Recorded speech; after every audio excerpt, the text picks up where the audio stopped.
The art of kind feedback. Speak and listen well in English. Introduction.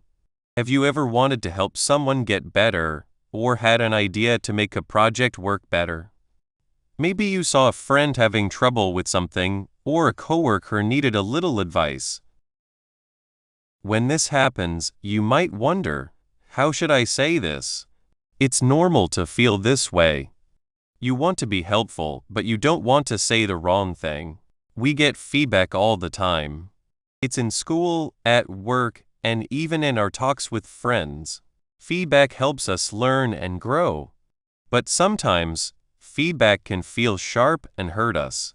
Other times, it can be a gentle push that helps us move forward. How we share our thoughts and how we listen to others can make a big difference. There's a good way to talk about these things. It's a way that connects people, not pushes them away. This way is about being helpful and kind. Think about when feedback didn't feel right. Maybe your boss said something was bad but didn't say why. You might have felt lost and sad. Or maybe a friend gave advice that felt like they were just criticizing you. This made you want to defend yourself and not listen. It's easy to remember when words hurt or suggestions were not clear. When feedback isn't given with care, people can feel small, lose their drive, or get angry. They might stop trying or hurt their friendships. It's like trying to fix a small problem with a big tool. It can make things worse. These bad feelings happen when feedback isn't truly helpful or when it's not said with kindness.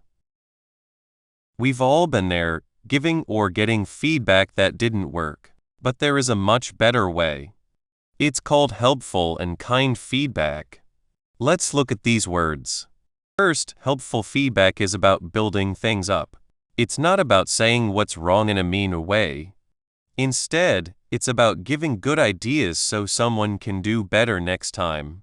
Think of a gardener trimming a plant. They don't just cut it anywhere.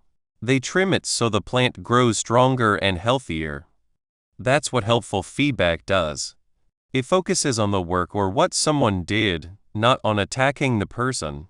It gives clear ideas that someone can use. Second, kind feedback is about how you say things. It means being polite, showing respect, and thinking about how the other person feels. It's like wrapping a nice gift in pretty paper. The gift is important, but the way you give it makes it easier to receive. So, helpful and kind feedback is the best mix. It's good advice given with real kindness and respect. It's the skill of sharing what needs to be said in a way that the other person can truly hear and use to improve. In our world, where we talk to people from all over, learning this skill in English is very important. This book is based on a simple but strong idea. Learning to give and get feedback nicely and well in English helps you do better in your work and studies. When you can give good ideas without upsetting anyone, and when you can listen to feedback with an open mind, good things happen. At work, your team will work better together, your reviews will be better, and people will see you as a valuable team member. It can even help you get promoted. In school, understanding feedback from teachers can lead to better grades. Working on group projects is easier and more useful when you know how to share ideas kindly. In your personal life, these skills can make friendships stronger and help you understand yourself and others better. Helpful and kind feedback is what we call a soft skill. It's not about facts or technical knowledge. It's about how you talk to people. It's about making connections, building trust, and helping everyone around you grow. It's about learning to speak and listen well, especially in English. In the next pages, we will explore the skill together.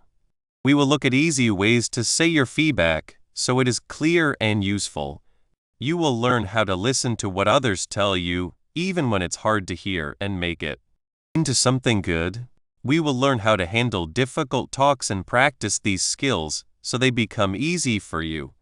My goal is to give you the confidence and tools to give and get feedback with grace and success. By the end of this book, you will be able to talk more clearly, build stronger relationships and reach your full potential. Let's start this journey to become good at giving kind feedback. 1. Giving feedback gently.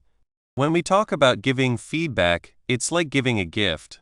We want it to be helpful and liked, not something that makes someone feel bad. The main aim is to help someone do better, learn, and get better. This is what we mean by kind and helpful feedback, sharing ideas about someone's work in a way that makes it better without hurting them or making them want to quit. This skill helps us work together better and learn from each other. Sometimes people worry about giving feedback. They might think, what if I say the wrong thing? Or what if they get mad? It's true, feedback can be tricky. But when we learn to do it softly, it becomes a strong tool for good. It's not about finding mistakes. It's about finding ways to make things even better. One common way people try to give feedback softly is using what's often called the sandwich way. Picture making a real sandwich. You start with a slice of bread, then put something good in the middle, and finish with another slice of bread. In feedback, the first slice of bread is something good you saw in the work. Then, in the middle, you share your idea for how to make it better. Finally, you end with another good comment. This way can work because it starts and ends with good things. It can help the person feel less defensive. For example, if a friend, let's call her Maria, gave a talk, you might start by saying, "Maria, I really liked how you explained the main parts of the project. Your pictures were very clear." That's the first slice of bread. Then you might move to the middle part. One thing that could make it even better is if we had a few more examples to show how this idea works in real life. Maybe we could add a short story in the next part? This is the helpful part, the idea for making it better. And then, you finish with another good thing. Overall, it was a very well-prepared talk, and I learned a lot. However, the sandwich way isn't perfect. Sometimes, if you're not careful, it can feel a bit fake. If the good comments at the start and end don't feel real, the person getting the feedback might just hear them as polite words. They might even start to dread the middle part, thinking, here comes the criticism. The most important part of this sandwich is the filling, the real idea. This part needs to be clear and useful. If the bread feels forced, it can hide the real message. So, while the sandwich can be a starting point, it's very important that both the good comments and the helpful ideas are real. The goal is to be truly helpful, not just to follow a rule. A better way to give feedback softly is to talk about what people do, not who they are. This is a very important idea. Instead of saying something like, "You're not organized," which sounds like you're judging them, try to say what they did. For example, you could say, "I saw that the project plan wasn't followed, and that meant we had to rush the last steps." See the difference? The first saying is about Maria as a person. The second saying is about a specific situation and what happened because of it. Why is this so important? Because when we say bad things about someone's personality, they often feel attacked. They might get defensive and stop listening. They might think that's not true. I am organized. And then shut down. But when we talk about specific actions or things they did, it's much easier for them to understand. They can look at the situation and think, okay, yes, I see what happened with the plan. It's about the work, not about their character. This makes the feedback fair and less personal, which makes it easier to accept and act on. Let's think about another example. If someone talks a lot during meetings, you wouldn't want to say, "You're a chatterbox." That's a judgment. Instead, you could say, "I sometimes find it hard to share my own ideas when there are many times people talk over each other in the meeting." This uses I sayings. Using I sayings is another strong way to give feedback softly. Instead of starting your sentences with you, which can sound like you're blaming someone, start with I. For example, instead of saying, "You always interrupt me," you can say, "I feel I can't finish my thoughts when there are interruptions."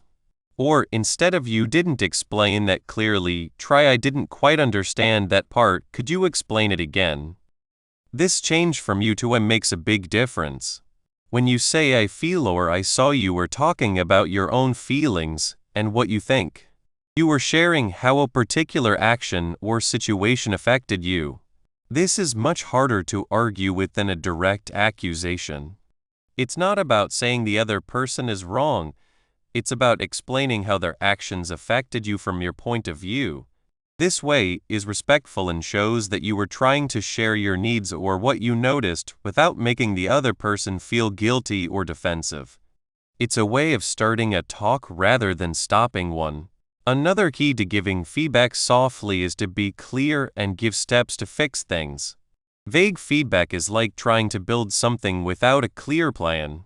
If you tell someone, "This report needs more work," they might not know where to start. What exactly needs more work? Is it the beginning? The facts? Soft feedback is also exact. It gives clear directions. So, instead of saying "this needs more work," a more helpful and soft way to say it would be, "Could you think about adding more facts to support this idea in section 3? I think that would make your argument even stronger." Or, if a friend's talk was a bit too long, instead of saying "it was too long," you could say, "The talk was very full of information. For our next meeting, perhaps we could try to keep it to about 20 minutes so we have more time for questions." When feedback is clear and gives steps to fix things, the person getting it knows exactly what to do next. They have a clear path to follow. This helps them make the changes and improves their skills. It shows you've thought about their work and really want to help them succeed. It's not just about pointing out a problem. It's about offering a solution or a clear next step. Finally, when and where you give feedback is very important. The time and place can make a big difference in how the feedback is received. Imagine someone is having a really hard day, or they are rushing to finish something. Giving them difficult feedback at that moment might not be the best idea. They might be too stressed to listen well, and the feedback might just add to their stress. The best way is usually to pick a private and quiet place. This shows you respect the person and their privacy. It creates a place where they can feel safe to listen and talk about the feedback without feeling ashamed or put on the spot. For example, instead of telling Maria about her talk in front of everyone, you could ask her, "Maria, do you have a few minutes after the meeting? I'd like to share a couple of thoughts about your talk." This gives her a heads up and allows you to have a private talk. Think about it this way. If you were going to have a hard talk, would you want it to happen in a crowded room or in a quiet office? Most people would choose the quiet office. It allows for more open and honest talking. By choosing the right time and place, you are showing that you care about the person and their growth, and you are setting up for a more good and useful talk. So, to sum up, giving feedback softly is about being thoughtful and caring. It's about using the sandwich way with real care, focusing on specific actions instead of personality traits, using I sayings to share your thoughts, giving clear and helpful ideas, and picking the right time and place.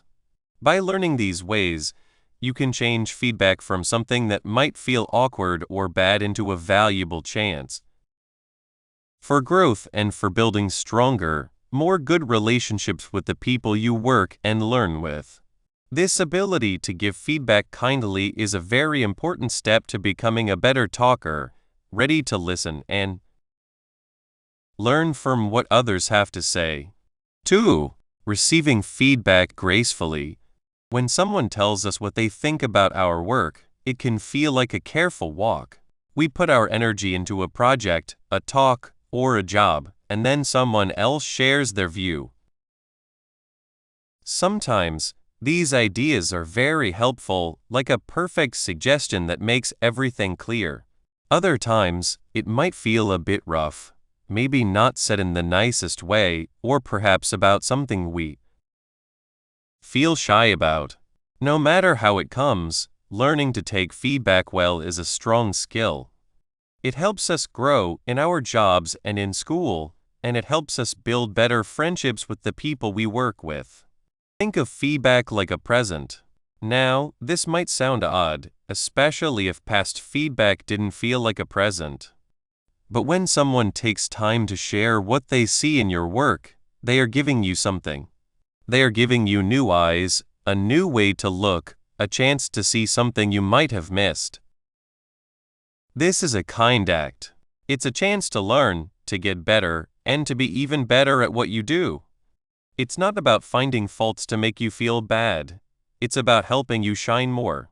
Even when the words aren't said perfectly, or when they touch on things you feel unsure about, the real reason for helpful and kind feedback is always to make things better. It's a chance for us to step back, learn, and make our work even stronger. When we hear feedback, especially if it's something we didn't expect or something that feels a bit like a criticism, our first thought can be to protect ourselves. We might feel a rush of feelings, maybe surprise, a little hurt, or even upset. Our minds might race, thinking of all the reasons why the feedback isn't quite right, or why we did things the way we did. But before we start explaining or arguing, there's a much stronger step we can take: the pause. Taking a moment to breathe and really listen is very important. It's like giving your brain time to catch up with your ears. This is where listening well comes in. When you are getting feedback, try to show the person that you are really hearing them. You can do this with small, simple actions. Nodding your head softly as they talk shows you are paying attention. Looking at them kindly shows respect and that you were listening. You can even try to say what you heard in your own words, like, "So, if I understand right, you think I could make the start clearer by doing this?" This is not about saying yes or no. It's about making sure you got their message exactly. It shows you care about what they think and want to get it right. If the feedback feels like too much, or if you need a moment to think, it's okay to ask for a little time. A simple phrase like, "Thank you for telling me this. I want to take a moment to really think about what you said," can be very useful. It gives you the space you need to think without stopping the talk. Sometimes, feedback can be a little unclear. The person giving it might use words you don't quite know, or they might not give enough details for you to understand their point. This is where asking questions to make things clear becomes important. Remember, the goal is to understand, not to argue. Your questions should come from wanting to know. Instead of saying, "That's not what I meant at all," you could try, "Could you show me an example of when you saw that?" Or, if you want to know how to do better, you might ask, "What steps do you think I could take next time to make that part better?" These kinds of questions show you are trying to learn from their view. They help you get to the main idea of their suggestion and make it something you can use. It shows you are growing up and want to get better when you ask for clarity like this. It's also good to remember that sometimes the way feedback is given might not be the best. Maybe the person giving it is a bit stressed, or maybe they aren't very good at talking. They might sound a bit too direct, or perhaps their tone isn't as soft as we might wish. In these moments, it can be easy to focus on how the feedback was given rather than what was being said. Our feelings can get mixed up with how it was said, making it harder to hear the good message inside. This is where being able to separate the message from the person giving it really helps. Try to put aside any feelings about the person or their tone for a moment. Ask yourself, is there any truth in what they are saying, even if it wasn't said perfectly? Often, even feedback that isn't said perfectly can have a useful bit of wisdom. By focusing on the words themselves, the actual suggestion or observation, you can take out the useful parts and leave the less helpful way it was said. This lets you learn and grow no matter how the person spoke. Let me tell you a small story about this. A few years ago, I was working on a paper for a project. I had spent days on it, feeling quite happy with what I had done. My boss, Sarah, who is usually very helpful, came to my desk. She looked at the paper and said, quite directly, "This part here is too long and a bit messy. You need to make it shorter." My first feeling was a bit like wanting to defend myself. I thought about all the research I had done, all the points I felt were important to include. My mind started to think of reasons why it was needed. But then, I remembered how important it is to pause. I took a breath and said, "Thank you for looking at it, Sarah. Could you show me which parts you feel are most messy, so I can focus my changes there?" She pointed to a few paragraphs. As I read them again, I could see what she meant. My excitement about the research had made me add a lot of details that, while interesting to me, weren't needed for the person reading it. Sarah's way of speaking wasn't mean, but it was direct, and my first thought was to protect my work. By asking for more clarity and focusing on her specific ideas, I was able to see the feedback as helpful advice, not as a problem. I changed the part, making it much shorter and more effective. It was a good lesson for me in separating the helpful message from my own first feeling. Taking feedback well doesn't mean you have to agree with everything. It's not about just accepting everything you hear. It's about being open to different views and being willing to think about them. The real strength comes in deciding what to do with the feedback you get. Once you have listened, understood, and perhaps asked for more clarity, the next step is to take charge of your learning. Look for the parts that you can act on, the specific things you can do differently. Maybe the feedback was about how you talk, how you do a task, or how you showed information. Find the parts that feel right to you and seem truly helpful for your growth. Once you have found these parts you can act on, you can then decide how to use them. This might mean making changes to your work, practicing a new skill, or changing how you do things. And if you think it will be good, you can even talk again to the person who gave you the feedback. A simple, "I wanted to tell you that I've been thinking about your idea about X and I've tried Y. It really made a difference," can be very good. It shows you listened, you did something, and you care about their ideas. This kind of follow-up helps good feedback keep happening and makes your relationship stronger. It shows you are serious about getting better, which is a sign of someone who truly understands how to use helpful and kind feedback. So, what are the common feelings people have when getting feedback? Well, as we've talked about, wanting to defend yourself is a big one. We might feel a need to explain why we did things a certain way. This often comes from wanting to be seen as good at what we do. Another common feeling is being sad or upset, especially if the feedback points to something we feel unsure about or where we made a mistake. Sometimes, we might even feel like we're being attacked even when the feedback is about the work itself. Understanding these feelings is the first step to managing them. When you notice you are feeling like defending yourself, for example, you can choose to pause and listen instead of answering right away. Knowing that feeling sad is a normal feeling can help you be nicer to yourself and focus on learning instead of the bad feeling. Besides just listening, what specific things we say and do show that someone is receiving feedback well and paying attention? What we say is about using words that show we are listening and want to understand. Things like "I see," "That's good to know," or "Can you tell me more about that?" are very good. Asking questions to make things clear, as we talked about, is also a key thing we say. What we do with our bodies is about being open. This means not crossing your arms, which can show you are defending yourself. Instead, lean forward a little, look at them kindly but not too much, and keep your face calm or open. A small nod can also show you are thinking about what is being said.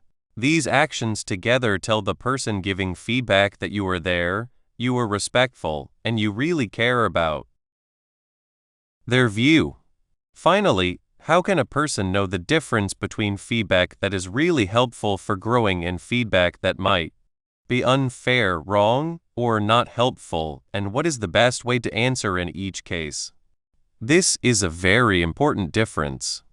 Truly helpful feedback is usually specific, something you can act on, and focused on what you do or what happens, not on who you are as a person. It aims to make your work or your understanding better. You can often tell it's helpful because it makes sense to you, even if it's a little hard to hear, and you can see a clear way to use it.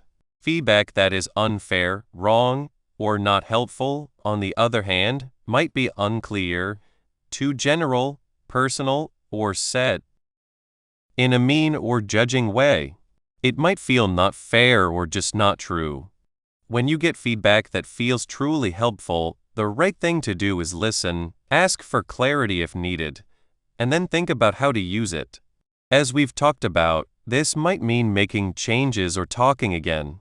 If you get feedback that seems unfair, wrong, or not helpful, you can still answer kindly, but your focus changes. You can listen patiently, and if it feels right, you might gently ask for clarity. For example, if someone says something broad and negative, you could ask, "Can you help me understand what specifically made you think that?" If the feedback continues to feel unhelpful or wrong, you can politely stop listening. You might say, "Thank you for sharing your thoughts. I will think about what you have said." You don't have to agree or do anything with feedback that isn't helping you grow. The main thing is to stay calm and professional even when you hear things that aren't the best. Once we have learned to be open to feedback with a listening ear, the next important step is to understand how to answer that feedback in a way that shows we value it, helps us understand it better, and prepares for good change. This move from receiving to answering is where the real skill of kind feedback truly comes alive. 3. Polite words in English.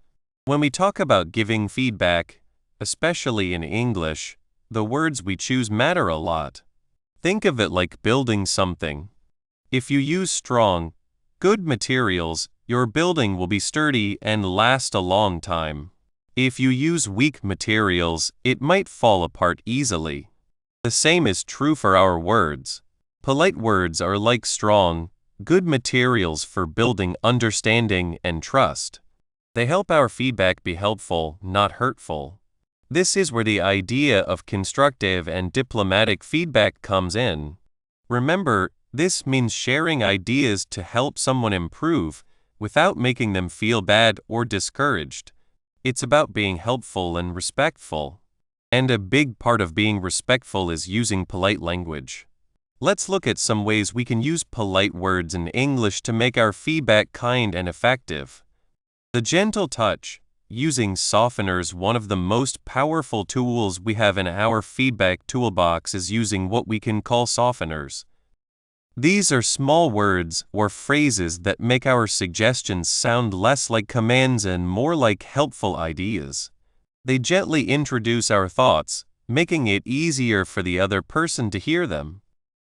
Think about the difference between saying, "This is wrong," and saying, "Perhaps this part could be looked at again." The first one sounds very final and critical. It might make someone feel defensive right away. The second one, with the word perhaps, opens the door for discussion. It suggests that maybe there's a different way to see it, or that you're just offering a thought. It's a gentle invitation to consider something new. Here are a few common softeners that work wonders in English. Perhaps and maybe. These words signal that you are offering a possibility, not stating a fact. They suggest that there might be other ways to do things. Instead of saying, "You need to add more detail," you could say, "Perhaps we could add a little more detail here to make it clearer." Or maybe we can think about another way to approach this problem. These phrases show you are thinking, not dictating. A little and slightly. When you need to point out an area for improvement, using these words can make the feedback feel less overwhelming. Instead of saying, "This is confusing, try, I found this section a little unclear." Or, "The introduction is good, but slightly long." Saying a little or slightly suggests that the issue is not a huge problem, but a small area that can be easily fixed. It's like pointing out a tiny pebble on a path, not a giant boulder. It seems and it appears. These phrases help you share your observation without claiming absolute truth. You are sharing what you perceive, not making a judgment about the person. Instead of saying, "You are not following the instructions," you could say, "It seems we might have missed a step here." Or, "It appears the data is not quite matching the conclusion." This is about what you see, not about what the person did wrong. It keeps the focus on the work itself. I wonder if, and I was thinking, these are excellent ways to introduce your ideas as thoughts rather than demands. They invite curiosity. Instead of saying, "You should change this, try, I wonder if we could explore changing this part." Or, "I was thinking that maybe we could try this approach." These phrases make your suggestion feel like a shared exploration, not a directive. Why are these softeners so effective? Because they respect the other person's effort and intelligence. They acknowledge that you are offering a suggestion, and the other person has the space to consider it. They help to create that positive, supportive atmosphere that is at the heart of constructive and diplomatic feedback. They make the feedback feel like a helping hand, not a critical finger. Speaking from your own experience, I statements and observations. Another key to polite feedback is to talk about your own experience and what you observe, rather than making direct statements about the other person's character or intentions. This is often called using I statements. When we use I statements, we are talking about our own feelings, thoughts, or perceptions. We are not saying what the other person is or what they did wrong. We are simply sharing our own perspective. This is much less likely to make someone feel attacked or defensive. Let's look at an example. Imagine someone has given you a report and you found a part of it confusing. Direct criticism less polite. "You didn't explain this section well." This statement directly tells the person they did something wrong. It focuses on you and implies a failure on their part. It can easily lead to defensiveness. Using an I statement more polite, "I found myself a little unclear on this section." See the difference? Here, the focus is on your experience. You are saying you felt unclear. You are not saying the explanation itself was bad. You are sharing your own reaction to it. Using an observation also polite. "I noticed that this part might need a bit more explanation." This focuses on what you observed in the work itself. It's about the report, not about the person. It's a neutral observation that invites improvement. Why does this matter so much? Because when we give feedback, our goal is to help the other person improve their work. If they feel attacked, they will likely shut down and not be open to hearing our suggestions. By using I statements and focusing on observations, we keep the conversation focused on the task or the work, not on the person. This helps maintain respect and encourages a collaborative spirit. Think about it this way. If someone says, "You always interrupt me," it feels like a personal attack. But if they say, "I feel I don't get to finish my thoughts when we speak," it's about their feeling and their experience. It's much easier to listen to and respond to. So, when you are giving feedback, ask yourself, am I talking about the person, or am I talking about the work and my experience with it? Shifting the focus to your own perspective or your observations is a fundamental step in delivering feedback kindly and constructively. Building up, not tearing down, positive framing and strengths. Kind feedback is not just about pointing out what needs to be improved. It's also about recognizing what is going well. When we balance constructive criticism with praise for strengths, we create a much more positive and encouraging environment for feedback. This is essential for making sure the person feels motivated to make changes rather than discouraged. Imagine you are working on a project with a colleague. They have done a lot of research, which is great, but they missed a small detail in their conclusion. Feedback focusing only on the negative. Your conclusion is wrong because you missed this detail. This feedback is harsh. It ignores all the hard work the colleague put into the research. Feedback that balances strengths and areas for improvement. I really appreciated the thorough research you did on X. It gave us a great foundation. For the next step, I wonder if we could also consider Y to strengthen the conclusion. See how much better that feels. First, it starts with genuine appreciation. I really appreciated the thorough research you did on X. It gave us a great foundation. This acknowledges their effort and success. It builds goodwill. Then, it gently introduces the area for improvement. For the next step, I wonder if we could also consider Y to strengthen the conclusion. Notice the softeners wonder if, also consider, and the focus on strengthening the outcome. This approach does a few important things. 1. It shows you see the whole picture. You are not just looking for mistakes. You see their contributions and their successes. 2. It builds confidence. By highlighting strengths, you reinforce what they are doing well. This makes them more likely to feel capable of addressing the areas that need improvement. 3. It makes the criticism easier to accept. When someone knows you value their work, they are more likely to trust your suggestions. They understand you have their best interests at heart. This is a core part of constructive and diplomatic feedback. It's about building the person up while helping them improve their work.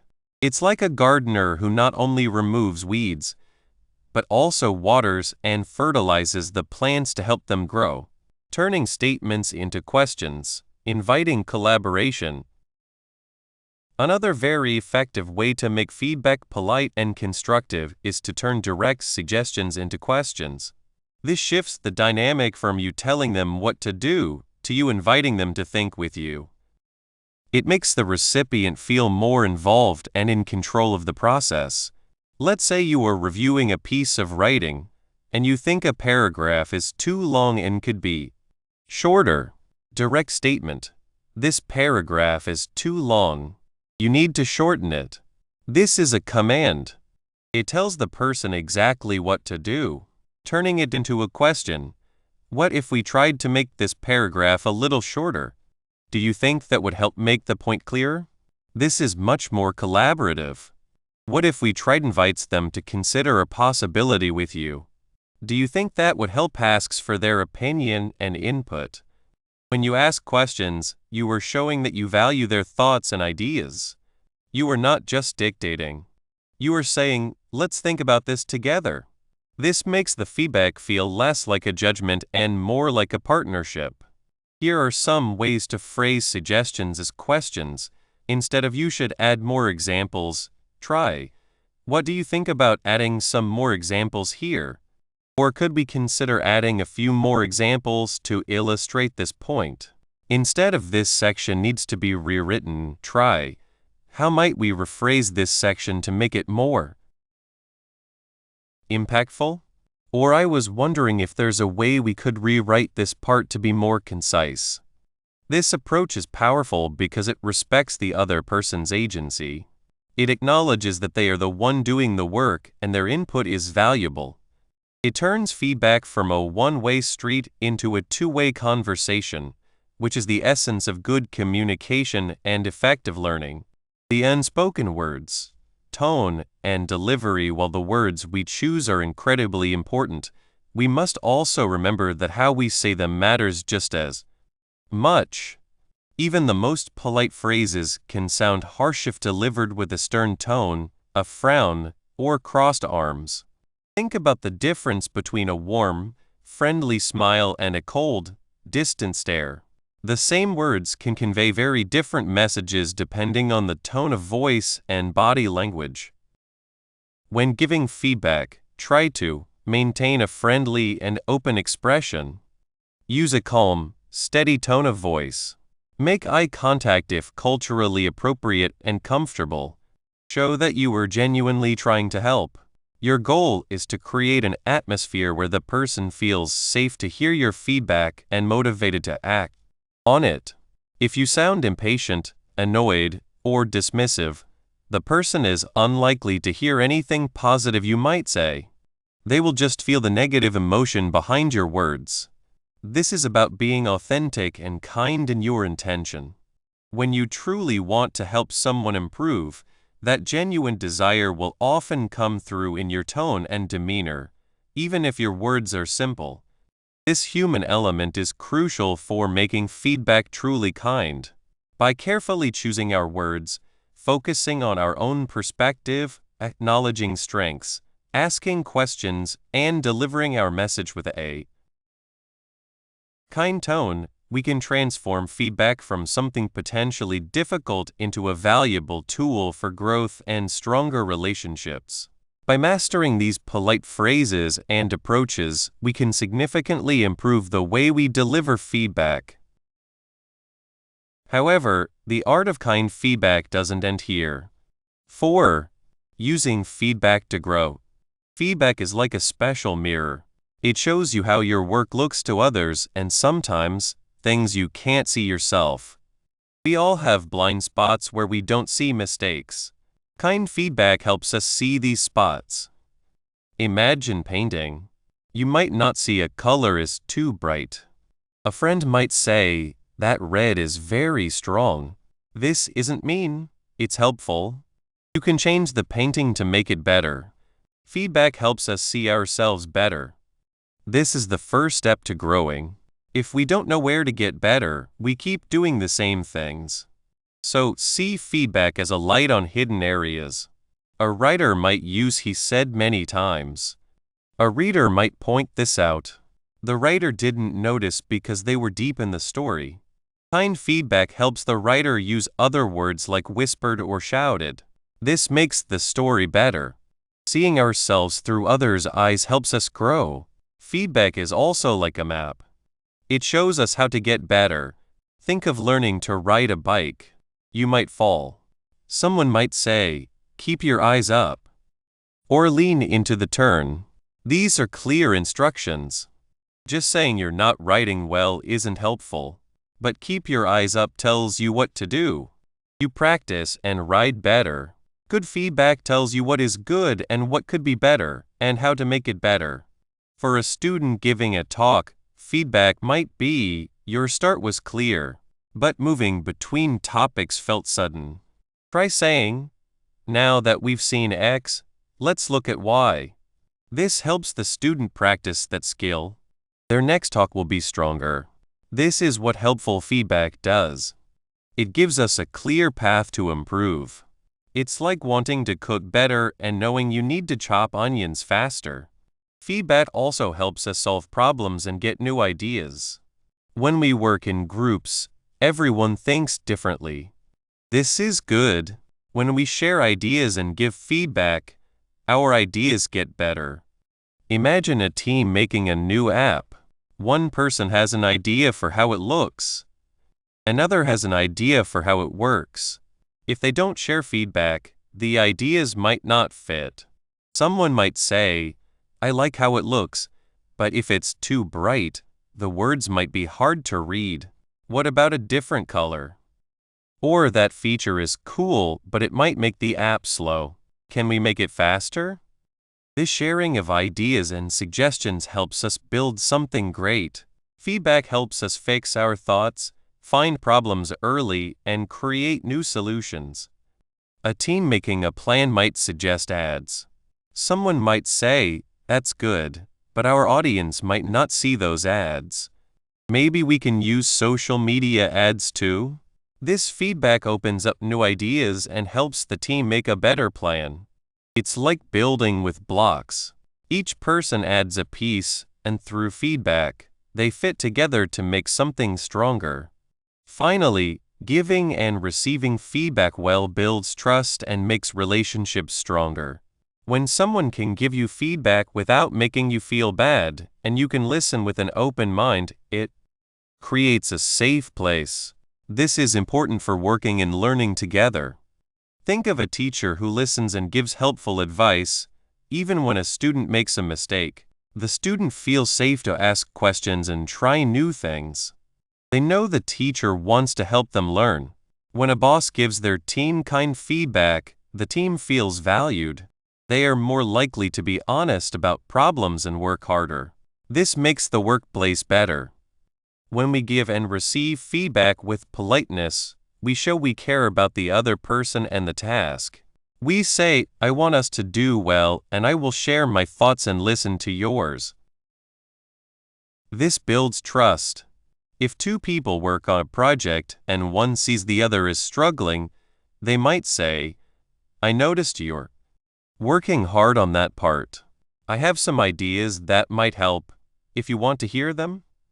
This offer, made kindly, is better than saying, "You're taking too long." The willingness to help and accept help through good feedback makes the team stronger and the outcome better for everyone.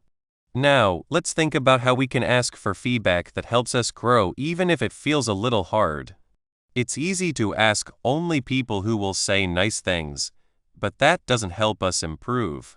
To get the best feedback, we need to be brave and ask honest people. We can start by saying what we want to achieve. For example, if you wrote a report, you could ask a friend, "I want to make sure my arguments are clear. Can you please read it and tell me if anything is confusing or could be explained better?" By saying you want to know if it's confusing, you guide them to look for problems. You can also ask them to focus on certain parts. "I'm worried about my ending. Does it sum up the main points well?" This helps the person know what to look for. It's also important to listen without stopping them. Even if you don't agree, hear them out first. You can ask questions later, like, "Can you tell me more about why that part was confusing?" Or "What specific word made you feel that way?" This shows you are listening. Sometimes feedback can be hard to hear because it shows something we didn't want to see. But remember, the goal is to grow. If you look past the feeling and focus on the information, even hard feedback can be valuable. Think of it as a puzzle piece that doesn't fit yet. You need to understand why to find its place.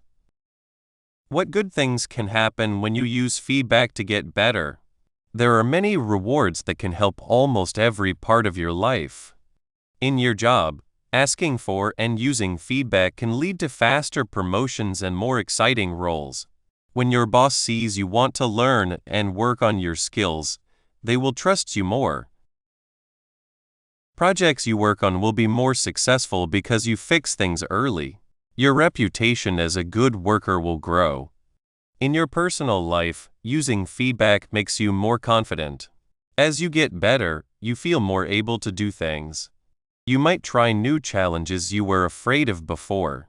It also makes you a better communicator and team player. People like working with someone who is open and willing to learn. In school, students who ask for and use feedback often get better grades. They understand subjects better and become better at studying, writing, and giving talks. This creates a good cycle of learning. For example, a student who gets feedback on an essay and fixes it learns how to write better essays in the future.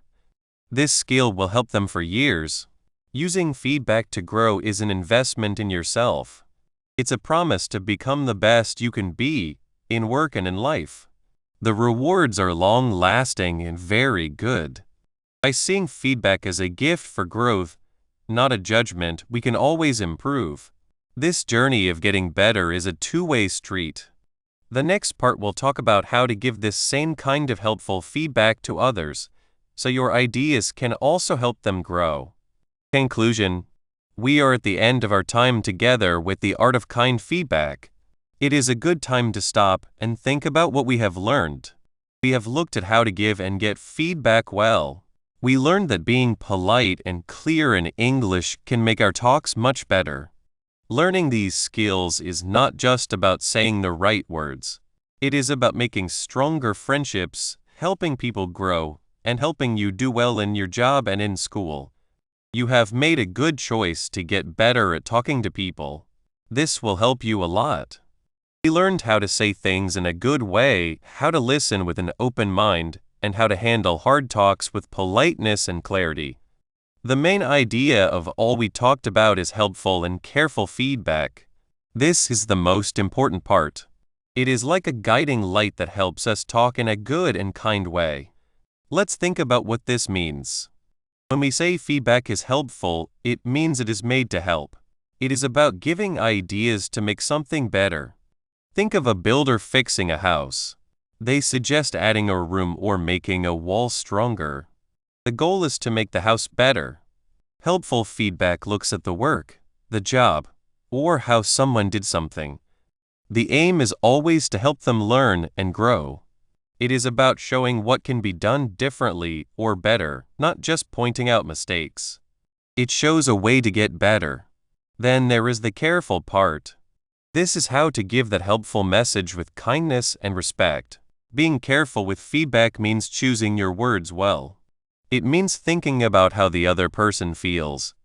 It means making sure your message is understood as a way to help. It is about showing you care and understand that feedback can be hard to hear. It is about giving it at the right time and in the right place. Being careful is like a gentle hand that guides the helpful message. This makes it easier to accept and use. It is about keeping good relationships while still talking about important things. When these two parts, helpful and careful, work together, they make something strong and good. This way of giving feedback lets you be honest and helps people grow. It is given with kindness that keeps trust and makes talking easy. This skill helps you do very well at work and in school. It helps people trust each other more. It makes teams work better on projects. It helps people do their best. This is what we have been learning. Remember, every piece of feedback, whether you give it or get it, is a good chance. It is a chance to learn, to change, and to get better. When feedback is given in a helpful and careful way, it is like getting a thoughtful gift. It is a gift of understanding that can help you move forward. At work, this skill can change how teams work. It leads to better projects, happier coworkers, and a company that does better. Your ability to give and get feedback thoughtfully will make you stand out. It will make you a more valued part of any team. In your studies, helpful feedback helps you understand hard ideas. It helps you write better and do well in group work. It is the base for always learning and doing well in school. It helps you know what is expected and grow as a student. These skills are not just for work or school. They make all your talks better.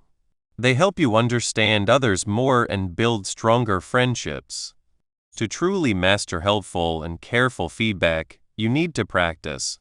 It is like learning a new sport or a musical instrument. The more you practice, the better you get. So, I want you to look for chances to use what you have learned. Start with small things where you can practice saying things in a good way and offering helpful ideas. When you get feedback, practice listening well and thinking before you reply. Try to understand the message, even if it is not what you wanted to hear. Be patient with yourself and with others as you both learn and grow. Sometimes things will not go perfectly, and that is okay. That is part of learning. The main thing is to think about what happened, learn from it, and try again. Remember the word kind in kind feedback. It is the thread that makes all communication good. It makes it not only useful, but also human. It reminds us that behind every piece of work, there is a person. By using the art of helpful and careful feedback, you are not just getting better at talking. You are building bridges, helping people understand each other, and helping yourself find more success and happiness. Go out, speak kindly, listen well, and see how your world, and the world around you, starts to change. Learning about feedback is a journey that lasts a lifetime. We hope this book has given you a good guide. The path ahead is yours to explore, with the confidence and skills to talk in a way that makes a difference and is graceful.